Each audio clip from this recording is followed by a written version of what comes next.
और हमने इंसान को खनखनाते सड़े हुए गारे से पैदा किया है और जिन्नों को उससे भी पहले बेधुएं की आग से पैदा किया था।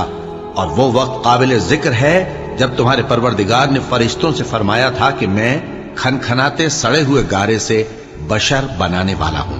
बस जब मैं उसको दुरुस्त कर लूं और उसमें अपनी तरफ से रूह फूंक दूं तो उसके आगे सजदे में गिर पड़ना।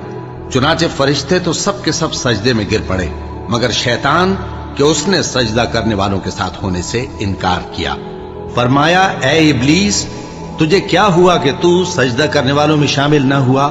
उसने कहा, मैं ऐसा नहीं हूं कि इंसान को जिसको तूने खनखनाते सड़े हुए गारे से बनाया है सजदा करूं। फरमाया, यहां से निकल जा कि अब तू मरदूद है और तुझ पर क़यामत के दिन तक लानत बरसेगी।